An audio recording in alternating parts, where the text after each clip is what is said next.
This is a magnificent shot outside the two space vehicles of a glimpse of the Earth. Well, I recall the conversation between our veteran astronaut Jin Haipeng and the newcomer Chen Dong when Jin Haipeng asked him, "Do you feel good?" And Chen Dong said, "It's beautiful." And then Jin Haipeng said, "I'm asking you, do you feel good?" And his answer is, of course, very good. It feels great. That's just at the moment when the payload fairing is jettisoned, so they can see the outside from the window, so they can see the beautiful Earth. Just now, we had a glimpse of the corridor, the passageway linking the two space vehicles. That's a very narrow space. This is a camera from the re-entry capsule. So you can see that they still sit on the seat in the re-entry capsule. Maybe they are checking the status because all the monitoring tasks are in the re-entry capsule. I believe this time now the hatch between the re-entry capsule and the orbital module has already been opened. Yes, according to our reporter Wu Guoxiu there, one of the three doors, the three hatches has already been opened. There's an empty seat there. Our astronaut Jin Haipeng has already probably left his seat, entering the orbital capsule there. Yes, currently what they're doing is trying to find the exact pressure of the two hatches, so that if the two hatches have a balanced pressure between vacuum and atmosphere pressure, they can get ready for opening the first hatch, which is the hatch between the Shenzhou 11 and the Tiangong 2. Because on board the Shenzhou 11 there's one hatch, and on the Tiangong 2 there's another one. So they have to make sure that the pressure is equalized. The equivalent pressure valve is very critical because in the years before, in 1971, Soyuz 11, because of a failure of equivalent valve, the three astronauts lost their lives. Okay. The audio says the pressure is now equalized, and so the front hatch can be opened at the current stage. So that means the second door of the three doors can be opened at this point. And this also means that the internal crew transportation channel between the Tiangong 2 and Shenzhou spaceship have fill of air. So the pressure is the same. Now seeing Chen Dong is getting ready to move away from his seat, entering that orbit capsule. Yes, he's trying to put everything down, but it flows, so he has to carry it. This time they will be much more convenient. You know that since Shenzhou 10 mission, they will have wireless earphones and microphones, so they do not need to communicate through the re-entry capsule. But in Shenzhou 9 mission, because we do not have this equipment, Miss Liu Yang need to come back to the re-entry capsule for some kind of communication. So since Shenzhou 10 mission, they can become, because of this, they are more convenient. So the first thing they will do after they opening the hatch would be switching on the carbon dioxide sensor. And then once that sensor is on, the air recycle system is on. And then they will start switching the TT&C command from the capsule back to Tiangong 2, so that the ground system also has to change to link to Tiangong 2 for communications rather than the Shenzhou 11. Because Shenzhou 11 is currently where they are. And once the hatch is open, the two will truly become one body, and that they can start tracking the one body at this for communication purpose. As Mr. Xu mentioned, the density of the carbon dioxide is very critical to keep the atmosphere normal. This time we will also use lithium hydroxide or lithium oxide to reduce the carbon dioxide in the atmosphere. Well, in the far future, if I may say, will that be possible that we use the plantation of vegetables or the food to reduce the carbon dioxide? It is possible because we already have some preliminary study in this area. It is called a biological recycle system. So this is more advanced, but they still need to solve many problems for this kind of also a regenerative life support system. This will be more convenient because we can also have fresh vegetables for the astronauts. And this is very good for the nutrition, even for the deep space manned missions. And there will be probably two directions. One is to go for a vegetation recycled system. The other one probably is go to hibernation. You know, people can sleep and consume very less. That must be our astronaut Jing Haipeng there.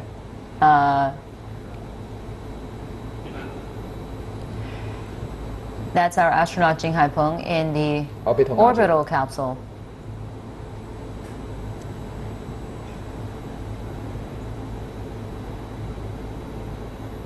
We choose a 3-module design for the Shenzhou spaceship, but for the next generation, it will be reduced to a 2-module design. So the orbital module will be omitted because we will have more crew members inside our next generation. Yes, and looking from this image, it's pretty tight. There's sort of the limited space there at the orbital capsule there. Exactly. And Mr. Mr. Zhai Zhigang and also Mr. Liu Boming told me that the space is too narrow for them for the Shenzhou 7 mission because they will have a EVA and they have 2 EVA suits in the orbital module. There is even no space for their operations because the space is too limited. At this point, what are they waiting for? Since the pressure on both sides of the hatch is now at the same level, are they still checking for any critical data there? Because there are so many parameters they need to check. Not only is the pressure. Pressure is a very critical one, but also, for instance, such as the interface between the two vehicles, they have to be docked together and have electric connections and also electronic connections. And they must check if everything is okay. And they have to make sure that not only pressure, but also temperature, humidity. So temperature is, the ideal temperature is 21, and 20 to 25 are acceptable, and the humidity is about 30 to 40%. So everything has to be adjusted to the right human body acceptable conditions. And they're also waiting for the ground control to uplink some command and giving a final check on all parameters before they can proceed opening the hatch. So, and also there is an orbit limitations because currently they are above Africa and they are controlled by the Namibian station. And then it will be followed, well, I think the critical part will be happening above our national land territory, so that our TT&C network can have a fully coverage of those critical stages should anything goes wrong. So we are keeping a close eye, and also the ground crew are checking and rechecking the data before they can really open the hatch, because it's, if not done properly, it can be very dangerous. Now we are seeing 2 astronauts. Both of them have already entered the orbital capsule. So when will the door between the orbital capsule and the return capsule be closed? It do not need to be closed now because, as Mr. Xu has mentioned, the Tiangong, the experimental module of Tiangong 2, the orbital module of Shenzhou spaceship, and the re-entry capsule of the Shenzhou spaceship will form a whole body. So they are be connected, and after all the hatches are opened, it do not need to be closed. So the astronauts can travel through 3 capsules for the whole 30 days. This is also consideration that in emergency cases, so they can come back to the re-entry capsule at once. And I just hear from the front that it is now in the telemetry area of the Yuanwang 5 space tracking ship. As Mr. Xu mentioned, this is a consideration to have because you know that the Tianlian can always have a connection with the combination. And also in the very critical point, also we have some ground support, either from China, from our station outside China, and from our space tracking ships as a redundancy measure of each other. But in fact, the very first thing after switching on the carbon dioxide detector, they will be moving a thermal vacuum pipe from Tiangong 2 to the capsule, to the return capsule. So that, in fact, 3 doors are fully open, and they would start moving things from Shenzhou 11 to Tiangong 2 as the next stage. As at the left-hand side of our screen right now, a peek into the Tiangong 2 Space Lab. Well, I think that's the inside camera of the Tiangong 2 towards the hatch. Some of my friends from the some media have told me that they have brought some kind of magazines and books for children on board the Shenzhou 11, and it will be also be take back for the children. Of course, one of the purposes of every country's space mission is, of course, education. So what we're seeing right now, is also being watched all over the world, and especially in China, among the children. This will be a great inspiration to all of them. I think the astronauts are getting ready to open the first hatch.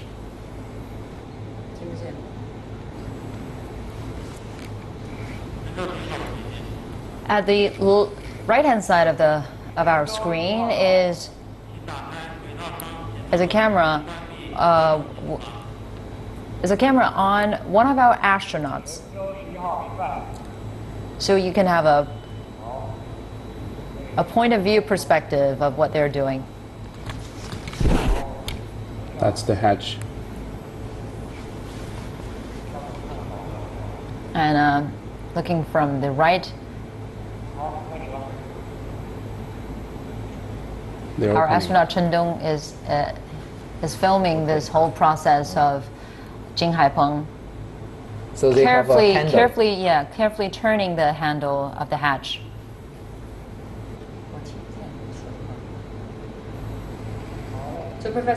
So Professor Yang gave us an idea of about this action that is happening right there.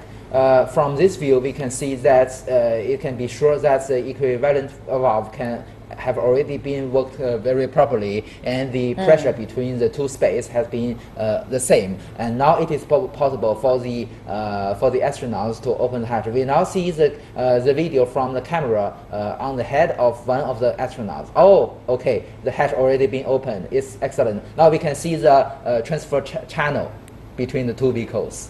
Now we can also see the front door of the front hatch of the experimental module of Tiangong 2. And from the small glass window, we can see the inside of the Tiangong 2 laboratory. This passageway looks pretty narrow.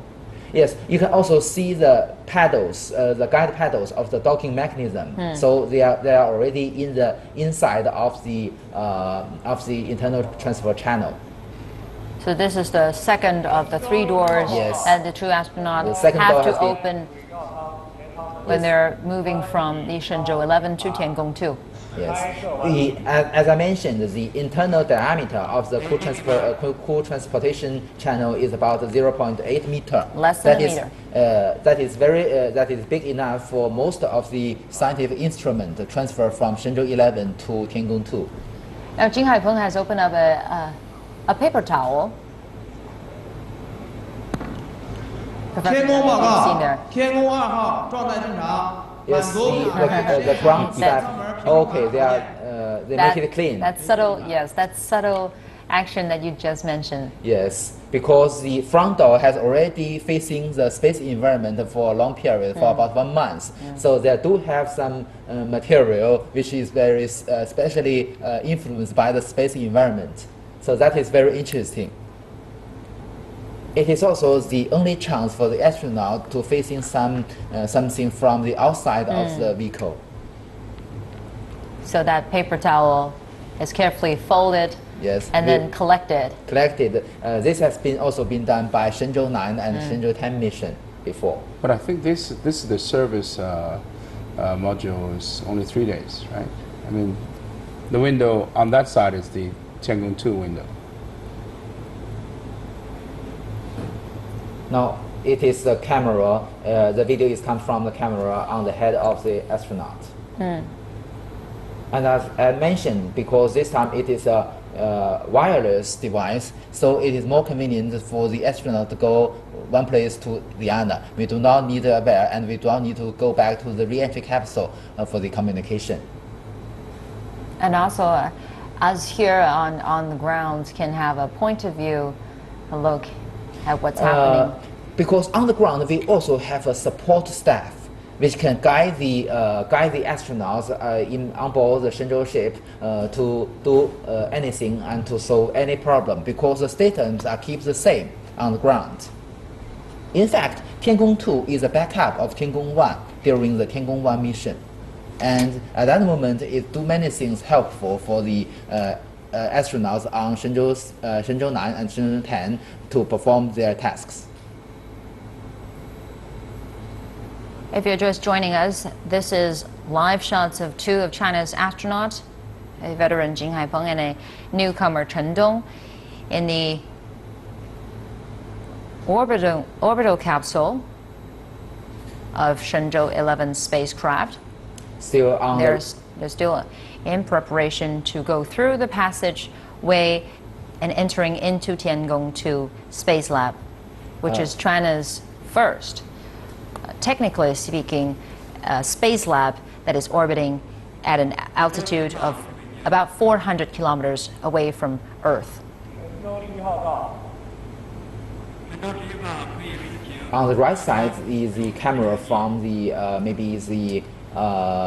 camera from the head of the astronaut, and on the left side is the camera from the in-cabin camera.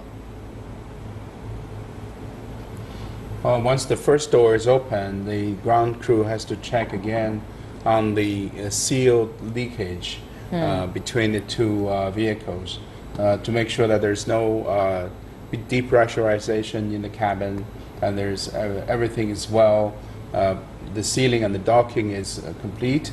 That before they can open the Tiangong 2 hatch. Otherwise, in case of emergency, they can quickly close the hatch and to fix the problem. If two hatches are both open, then it will be more complicated to solve the problem in case if there's a leakage. So they have to check again on the cabin pressure and all the parameters to make sure that everything, especially the docking, is a complete success. This time, I can't help but asking like a toddler, what's this, what's that? What's that blue cloth that Jing Haipeng is holding right there? which one? All right, it's now above the camera angle right now. It is a camera mounted on the orbital module. A fixed one. Yes, that blue cloth.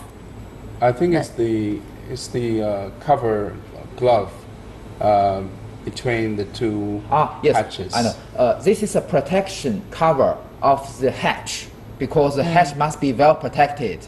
You know that after the 30 days of stay in Tiangong 2, the Shenzhou 11 will left the Tiangong 2, and the hatch will be closed. To keep the airtight ceilings, the hatch must be well protected. So this is a cover made of cloth to avoid the damage of this hatch.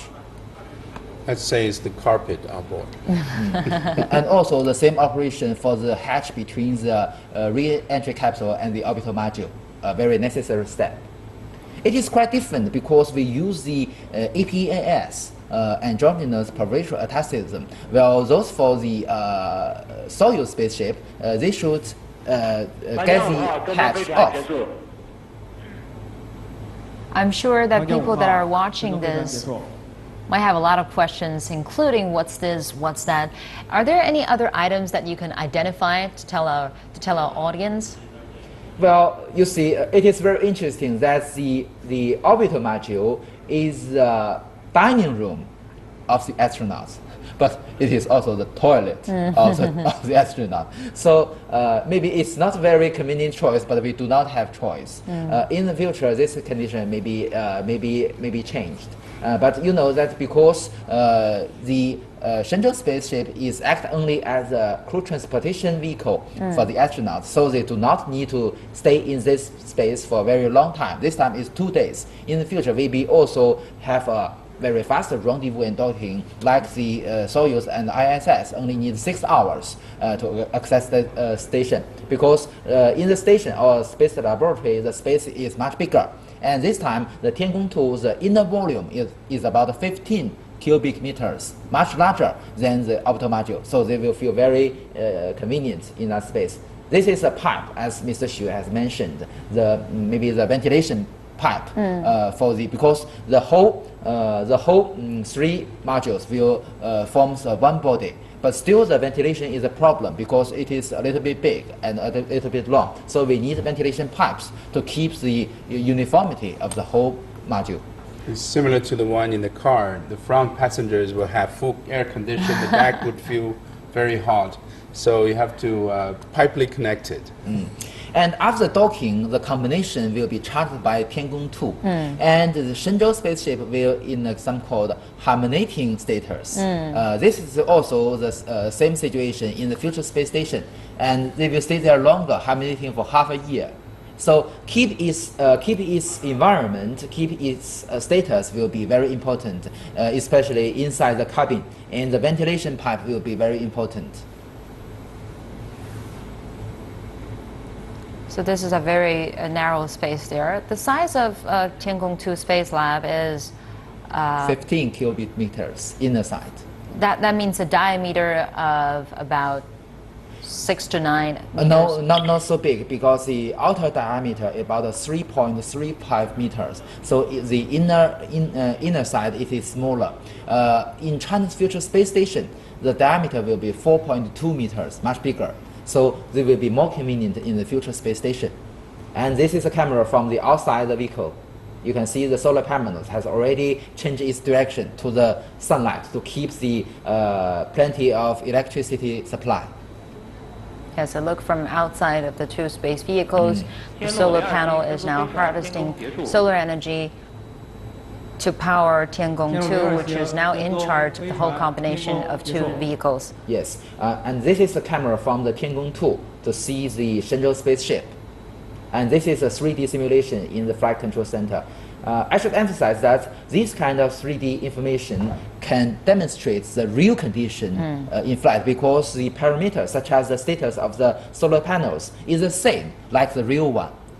It is determined by the real parameter transmitted from the vehicle. Now they are So a very direct and accurate look into the position Yes. and the angle of the two space vehicles. Now you can see that the combination is orbiting the Earth just above the Pacific Ocean. It is in maybe already in or out of the coverage of the Yuanwang 5 space tracking ship.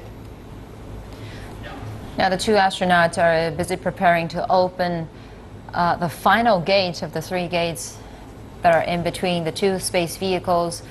Now, as they're busy working, of course, their families and friends are watching this. I'm curious, do they have any spare time to talk to people on the ground, especially their family and friends, Mr. Well, Xu? they have a different segment of working and sleeping load. They have about 7 or 8 hours of working, and then they will have about 4 or 5 hours of their own time every day. And they work 6 days a week. which is not that bad. So it means 4 days of spare time for them to relax and chill and look out of the space from the spacecraft, which is a really rare chance for the two astronauts. So I don't want to speculate, but tell us a bit more about what they're going to do in the 4 days of spare time. Oh, the 4 days, their spare time is going to be basically for exercise, like to going to the gym. And they have a gym facility on board, and they will do their own recreation works and relax and communicating with their families, and basically to keep their physical fitness. This is only a midterm stay of astronauts in space, but if we are looking for a longer period of staying time in space. What kind of challenges, any possible loneliness that may occur, any psychological problems that we can avoid? They do have psychological problems for long duration in space. In the year's future, the people on the ground sometimes can hear the radio communication between the Russian space station or the former Soviet space station and the cosmonauts. Because there are psychological problems, sometimes they lose their temper. So in the future, the psychological problem must be well solved. But this time, you know that we have, as I mentioned, we have the communication data relay satellites, so they can communicate with their relatives or friends on the ground through email or even through videos. So all the time, and during the rest after work. But the most the favorite thing for the astronauts is looking at the beautiful Earth, our blue bubble. So also they often took pictures of the Earth. Some of my friends on board ISS took picture of Beijing, and it is very interesting. At that moment, I took picture of ISS. So we look at each other and take picture of each other between a distance more than 400 kilometers. So that's a very amazing experience. And they often, you know, that on ISS, they often publish their pictures they take in their Twitter, and also all the people in the world can give some comments about their pictures. So they also enjoy this. Yes, I remember one astronaut in the International Space Station said no matter how many times he has been traveling into space, he has never gotten tired of looking at the beautiful, the fascinating view of the blue globe. Absolutely. Now The two. Live- 南美飞 yes, 船 a 装 live 文 shot of the working process of the two astronauts, Jing Haipeng and Chen Dong, there in the orbital capsule. You can see. Final preparations work underway before the final gate leading to Tiangong 2 Space Lab. You can see that one of them are holding a handbook because their operations are very complex. So sometimes they need to check the status and also have some reference. And also on the ground we have also the corresponding crew to support them.